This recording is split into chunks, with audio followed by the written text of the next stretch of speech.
तो आज हम लोग पढ़ेंगे प्रश्न संख्या 19। इसमें कर एक बेलनाकार टंकी की धारिता, धारिता का मतलब होता है आयतन। क्या होता है? आयतन। धारिता बोले आयतन, वो दिया गया है 6160 मीटर क्यूब। उसके बाद जो इसके आधार का व्यास जो है, व्यास दिया गया 28 मीटर। कितना दिया गया है? 28 मीटर। तो इस व्यास के माध्यम से क्या निकाल लेंगे? त्रिज्या निकाल लेंगे। तो कहाँ रह गहराई निकालें?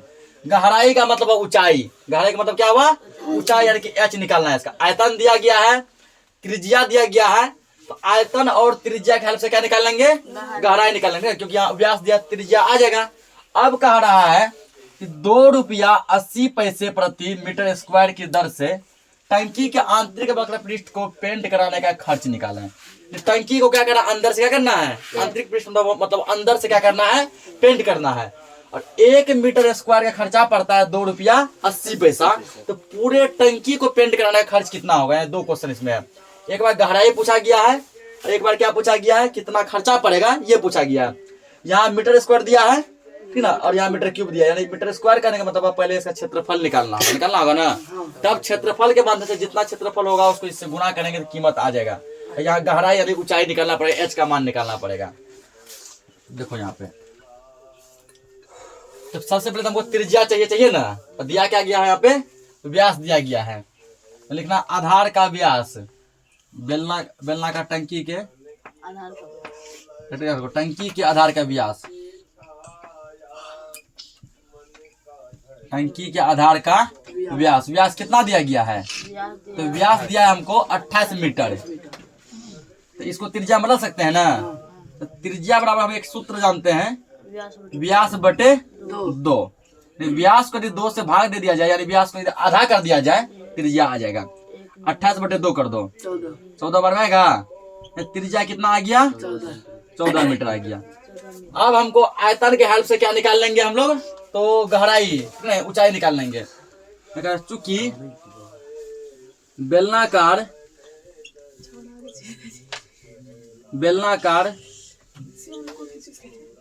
टंकी की धारिता,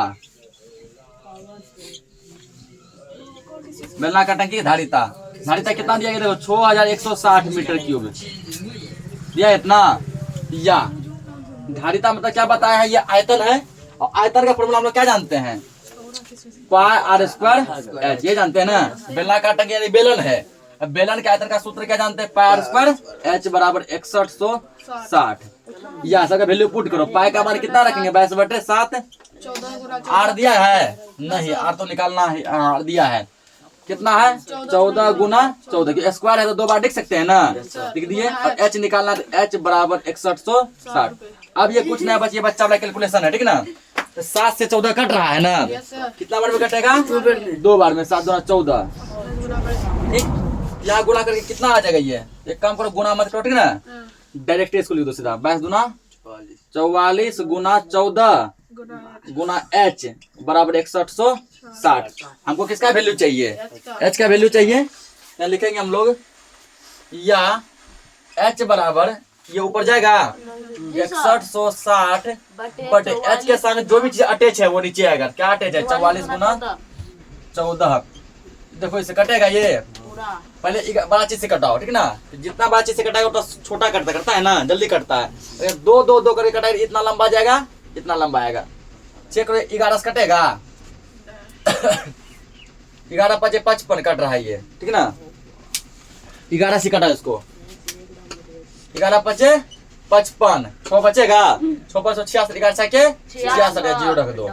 11 चौके 44। अब देखो फिर ये कटेगा 14 से सर जी 4 से कटेगा, 4 से 14 बार में कटेगा 0, ठीक।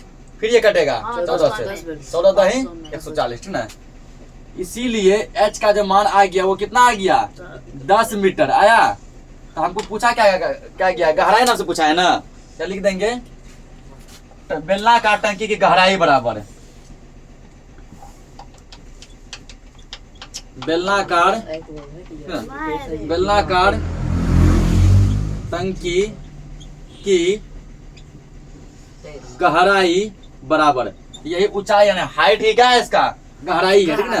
तो गहराई कितना ले आए हम? 10 मीटर ले आए। गहराई कितना आ गया? 10 मीटर। पहला पार्ट सोल्व हो गया। और दूसरा पार्ट कह रहा है यदि जो है 1 मीटर स्क्वायर पेंट कराने का खर्चा पड़े 2 रुपया 80 पैसा, तो पूरे टंकी को पेंट कराने का खर्चा कितना पड़ेगा? तो दूसरा पार्ट सोल्व करेंगे, नोट करो पहले इसको। सब नोट कर लिया था ना? अब इसका क्या निकालना है? अब जो क्या बोला गया कि उसका खर्च निकालना, ठीक ना? तो खर्च किसमें दिया गया है? बोल रहा है पहले मीटर स्क्वायर में, है ना? यानी कि 1 मीटर स्क्वायर का, इसका मतलब मीटर स्क्वायर ये बता रहा है कि इसका पहले क्षेत्रफल निकालो। क्या निकाल लो? क्षेत्रफल। तो लिखेंगे पहले यहाँ पे कि बेलनाकार टंकी के वक्र पृष्ठ का क्षेत्रफल। यहाँ लिखना अब कि वो पहला पार्ट सॉल्व हो गया। अब बेलनाकार टंकी के बेलनाकार टंकी के वक्र पृष्ठ का क्षेत्रफल, बेलनाकार टंकी के वक्र पृष्ठ का क्षेत्रफल, ठीक ना? तो क्या जानते हैं हम लोग? 2 पाई आर एच। 2 पाई का मान 22/7, आर का मान कितना था? 14 लाए थे ना, और एच का मान कितना लाए हैं? 10 लाए। ओवरऑल सॉल्व करने के लिए जितना कुछ चाहिए मेरे पास सब कुछ है सब चीज कटा है इसको। 7 दूना 14, ठीक ना? ये जो गुना करके आएगा कितना आ गया? 44 22 दूना 44, 44 दूना 88, 88 को 10 से गुना करेगा 810। 810 क्या हो गया? Metre square. ठीक, ये क्या निकाले? ये निकाले हम टंकी का वक्र पृष्ठ का क्षेत्रफल, लेकिन ये पूछा नहीं गया है, ठीक ना? हमसे पूछा क्या है? खर्चा पूछा है कि पेंट कराने में कितना खर्चा होगा ना। खर्च को निकालने के लिए ये निकालना जरूरी था। खर्च को निकालने के लिए निकालना क्या था? जरूरी, क्योंकि 1 मीटर स्क्वायर खर्चा दिया है। हमको पता होना चाहिए कि टंकी जो है वो कितना मीटर स्क्वायर है, ठीक है ना? टंकी जो है उसका क्षेत्रफल कितना मीटर स्क्वायर है। अब निकालेंगे हम लोग पेंट कराने का खर्च। क्या निकालेंगे? पेंट कराने का खर्च। गलती है कि यहाँ लिखेंगे, ठीक है? अतः पेंट 88 गुना 70 कराने का व्यय नाम से दिया है ना, व्यय। तो 1 मीटर स्क्वायर का दाम कितना पड़ता है? 880 गुना 1 मीटर स्क्वायर की कीमत है 2 रुपया 80 पैसा। इतना ही है ना? अब क्या करना है? इसको गुना कर देना है। क्या करना है? इसको गुना। देखो यहाँ पे एक काम करो ना, 88 को तुम गुना कर दो कितना से? तो पॉइंट के बाद उससे भी जीरो का कोई वैल्यू नहीं होता है। पॉइंट के बाद क्या होता है? जीरो का वैल्यू नहीं होता है। इसको करो 2.8 से, और इसका जीरो फिलहाल हटाए, बाद में लगा लेंगे, ठीक ना? तो देखो यहाँ पे 8 8 64 के 4 हासिल 6 64 64 6 72। फिलहाल पॉइंट भूल जाओ अभी। 2 8 16 का 6 हासिल 1, 2 8 16 1 17, ये होगा ना? 4 6 2 8 7 7 14 4 हासिल 1 1 1 2, इतना आया। अब देखो यहाँ पॉइंट देते हैं, ठीक ना? पॉइंट के बाद क्या पॉइंट के बाद देखो क्या को अंक है?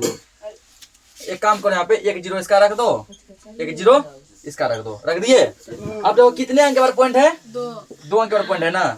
या करो 1 2 करो, पॉइंट रख दो। पॉइंट के बाद जीरो वैल्यू होता है? नहीं। हो गया 2484। 2484 रुपया, यही इस सवाल का आंसर हो गया।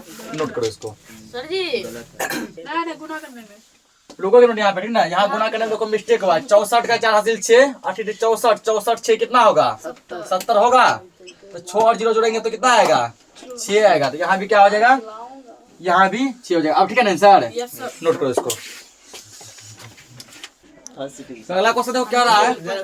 एक आयताकार कागज 10 सेंटीमीटर चौड़ा है, 12 पाई सेंटीमीटर लंबा है, ठीक ना? हल्ला मत करो, जिसको नहीं समझना हो घर जाओ। तो एक कागज ऐसा आयताकार, ठीक ना?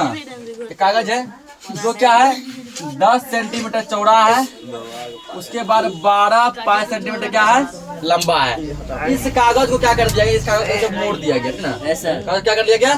कागज को ऐसे मोड़ दिया गया। कागज को मोड़ कर जो है ना, उसके बाद क्या किया? 2 किनारे को सटा कर, इसका ये हो गया एक किनारा, वाह, एक किनारा ये, दोनों किनारे को सटा के मतलब गोंद से चिपका दिया गया। चिपका दिया गया, तो चिपका कर क्या कर दिया गया? एक लंब वृत्तीय बेलन बना दिया गया। इसको जब ऐसे मोड़ेंगे तो क्या बन जाएगा? बेलन। और जो अभी चौड़ाई है, ये क्या है? चौड़ाई। ये क्या है? चौड़ाई। और जब सपोज करो ऐसे जब मोड़ेंगे इसको ऐसे गोल, मोड़ के गोल, यही चौड़ाई अब जो क्या बन जाएगा? ऊंचाई बन जाएगा। इसको जो सपोज करो ऐसे अगर ऐसे गोल मोड़ दिए, ठीक ना? लंबा था जब इसको गोल मोड़ दिया, बेलनाकार बन गया, बेलन जैसा गोल बन गया ना? जो चौड़ाई है, यही चौड़ाई अब जो है ये चौड़ाई, ये क्या बन गया? अब इसका ऊंचाई बन गया। क्या बन गया? ऊंचाई। वही ऊंचाई यहाँ दिया गया 10 सेंटीमीटर। ऊंचाई कितना दिया है? 10 सेंटीमीटर।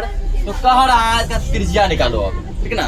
क्या कह रहा है? त्रिज्या। नॉर्मल कागज है, कागज को मोड़ के बेलन बनाया गया। बेलन का ऊंचाई 10 सेंटीमीटर। इसका क्या बताना है? त्रिज्या बताना है, ठीक ना। क्या बताना है इसका? त्रिज्या। तो सबसे पहले देखो, सबसे पहले हमको क्या करना पड़ेगा? सबसे पहले हमको कागज का क्षेत्रफल निकालना होगा, ठीक ना। क्या निकालना होगा? कागज का क्षेत्रफल निकालना होगा। यहाँ लिखो, यहाँ पे हल में आयताकार कागज का क्षेत्रफल। आयताकार, इसको बना लो पहले। आयताकार कागज का क्षेत्रफल, आयताकार कागज का क्षेत्रफल ना।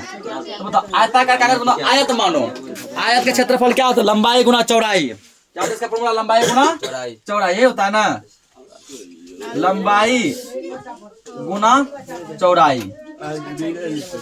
हल्ला अमर करो, कह रहे ना। तो लंबाई देखो कितना दिया गया है? 12 पाई दिया है। तो गुना चौड़ाई कितना दिया गया है इसका? 10 दिया है। तो कितना हो गया? 10 दूना 20 पाई सेंटीमीटर स्क्वायर। क्षेत्रफल में क्या लगता है? Centimetre square. ये कर लिए। अब जो है क्या बोला गया? दोनों को सटा क्या बना दिया गया?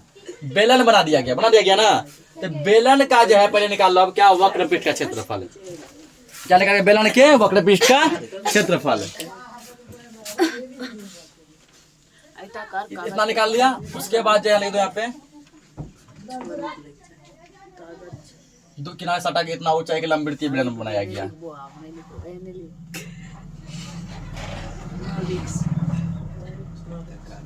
बेलन की ऊंचाई,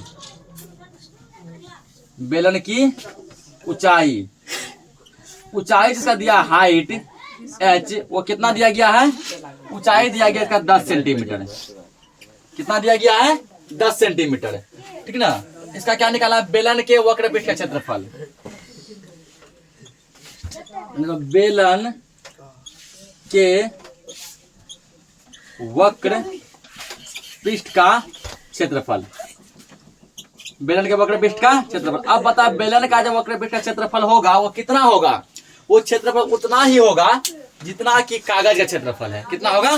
क्योंकि बेलन कहाँ से बनाया गया? उसी कागज से बनाया गया, ठीक ना। कागज देखो, जैसे मान के चलो ये कागज इतना लंबा था पहले, तो कुछ जगह था इसमें, इसको जब मोड़ दिए है तो वो कागज ही, वो क्या है? कागज।